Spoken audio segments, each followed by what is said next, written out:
One of the tendencies that happens with women, and women don't acknowledge this, is that women will come in and try to take the space over, okay? To colonize the space. Colonization, to colonize the space with their ideas, their desires, everything that they want the space to be. This is what you need to do again. This is how you need to operate as Black men, okay? This space was born from the perspective that Black men need to talk to each other and that Black men need to have a perspective. Because we try to act like the way sisters treat us doesn't have a history that we are not at least partly responsible for. Let's be honest. The Black woman has had to hold down the Black house by herself, although imperfectly. She's had to do it by herself since the mass incarceration of Black males began in the 1970s. We're no stranger to Umar Johnson, and when he makes his talking points, he does it in a way that's very calculated, I think, because he's getting a lot of clicks, he's getting a lot of attention, and in a way, I think he's rallying his base, which we know who his base is. But I have three particular questions. Instead of breaking down what he talked about, I have three questions. Why this? Why here on Daily Wrap-Up Crew? And why now? You know why I'm here. You know why I'm here. You know, she pretty much has to settle for you. I mean, you're lucky to have her. You're kind of, you know, she deigns to accept you, even if you're the primary breadwinner, even if, you know, you're supporting her. It doesn't really matter. No matter what the narrative is, what's presented to Black men, particularly from a young age, is that you're lucky someone tolerates your existence, particularly in a relationship. So you don't grow up with a sense of value. You don't grow up with a sense of worth. This is why I think the conversations in the last decade in certain spaces about this whole question of sexual marketplace value has been so mind-blowing for so many Black men, because we didn't know that we had value. That's not something we were told. When we have misandry, that is the hating of men and the ignoring of men's and boys' issues, we invariably also, not just being sexist, we're also being racist. So for example, in the United States, by far and away, the biggest group of people who are having problems are Black males. You heard the resonating message from the two doctors, where you're basically getting a message from the Black community to Black men, or at least productive Black men, that the community is broken. It's your job to come fix it. And because you come from a descendancy of defeated men, you have no right to demand anything. And there are two reasons why I think we continue to get this message. One, it's worked in the past. But the second reason is nobody cares about us. Black males are far more likely to be in prison. They're far more likely to be street homeless. They're far more likely to be graduating from high school, to be educated, more likely to be drug addicts, et cetera, et cetera. The police are 25 times as likely to shoot a Black male as they are a Black female. And so when you ignore, and the single biggest cause of Black males' problems is fatherlessness. And so boys, men, and fathers being ignored is significantly hurting the Black male, but we only see it from a race perspective, but the other half of Black male is male.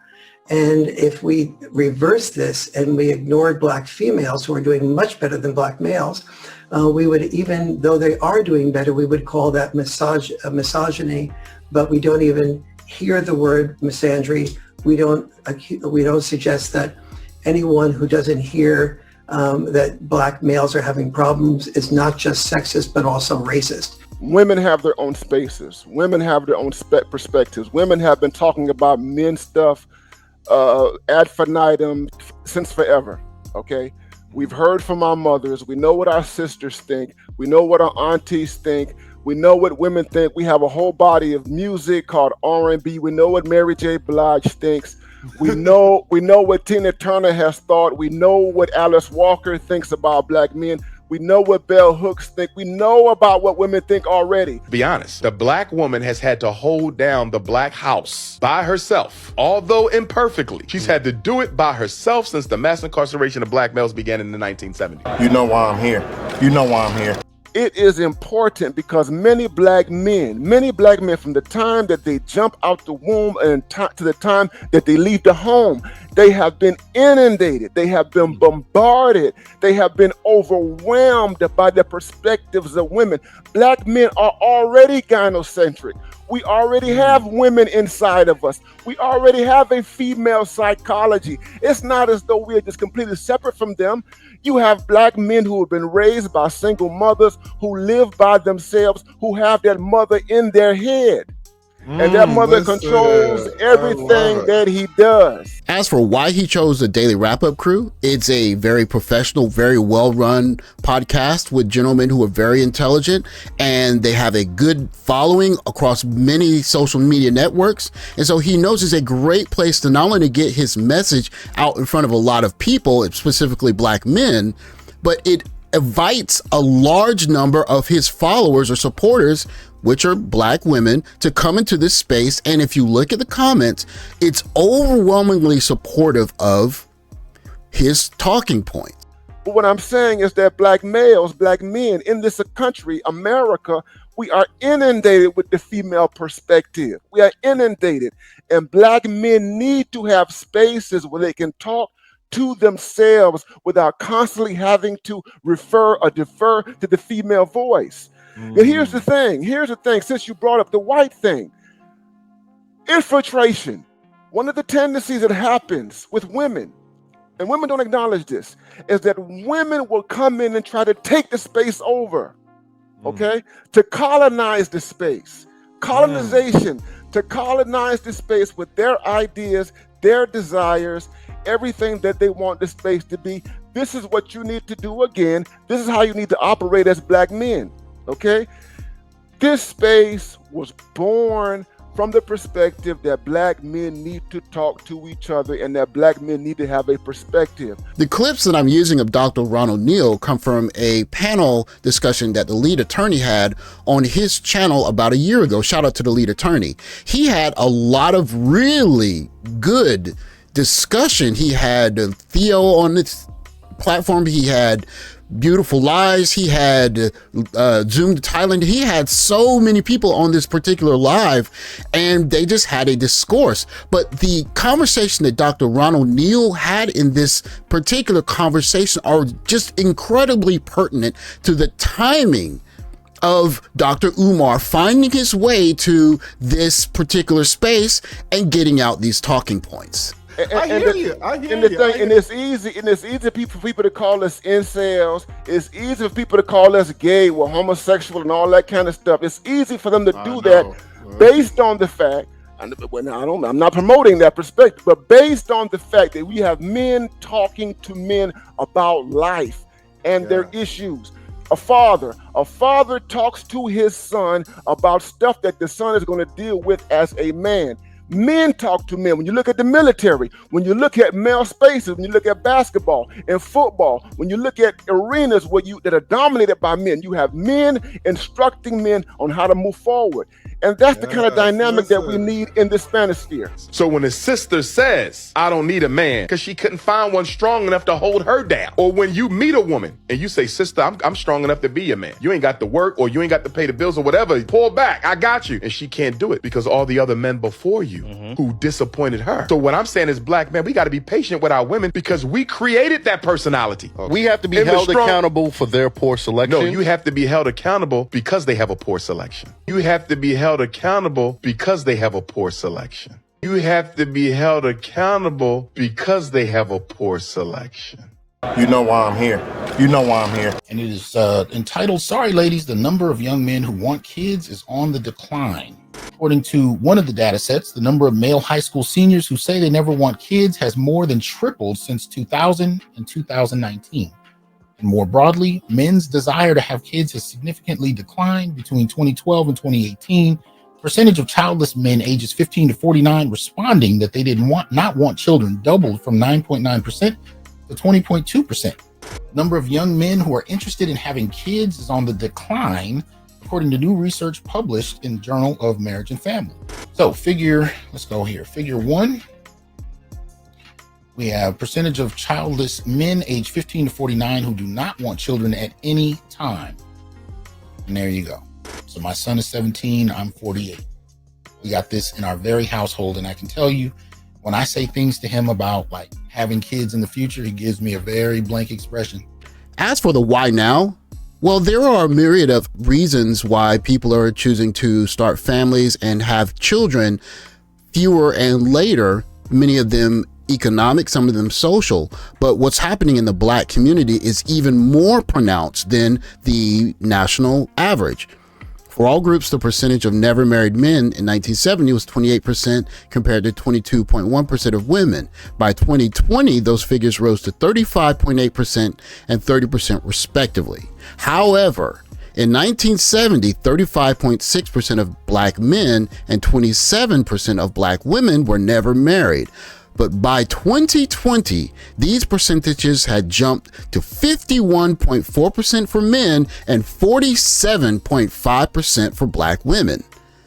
While the percentages of all adults who never married increased by 7.6 percentage points for men and 7.9 percentage points for women, the corresponding change for Black adults was more than double that, at 15.8 percentage points for men and 19.8 for women.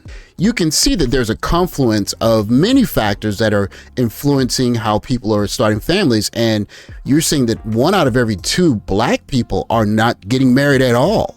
And for men, that's not really a big deal because men just play video games and go about your life and maybe wish you had a family. But when women start getting older and they want to consider options for taking a break from some of the work that they're doing or getting some help from their finances, then you get their representative to come into the spaces where Black men are congregating and do the thing that's always been done to Black men, which is, hey, you guys ain't nothing, you ain't been nothing, you need to come save your community, because quite frankly, nobody knows any other way to talk to us. They don't know how to appeal to the Black male and say, we're offering you this because we want you to come back. We don't even talk to Black men that way. But there's another problem that Dr. Ronald Neal is going to identify here. Yeah, I'm very, very critical of the idea of women in the manosphere. You guys are not. Y'all don't give them an inch. Y'all like lead simping. Okay.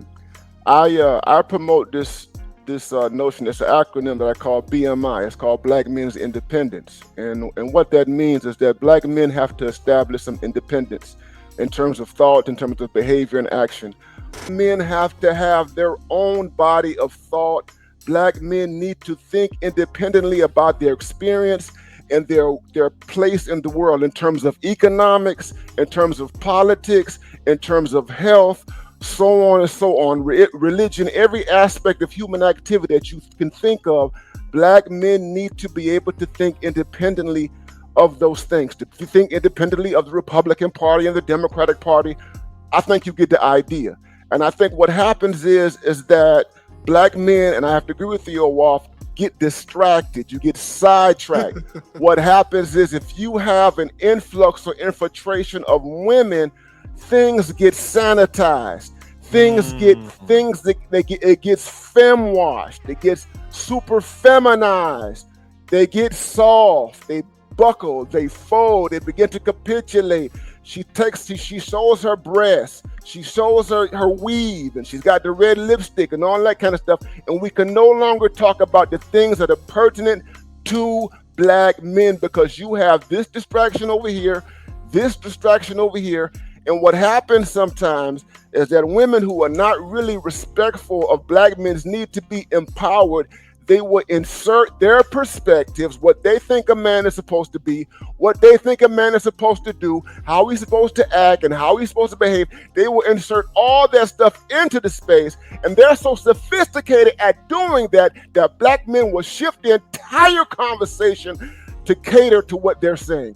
And that's why I'm critical of having women in the space. Let's be honest. The black woman has had to hold down the black house by herself, although imperfectly. She's had to do it by herself since the mass incarceration of black males began in the 1970s. So when a sister says, I don't need a man, because she couldn't find one strong enough to hold her down. Or when you meet a woman and you say, sister, I'm strong enough to be your man. You ain't got to work or you ain't got to pay the bills or whatever. Pull back. I got you. And she can't do it because all the other men before you who disappointed her. So what I'm saying is, black men, we got to be patient with our women because we created that personality. We have to be held accountable for their poor selection. No, you have to be held accountable because they have a poor selection.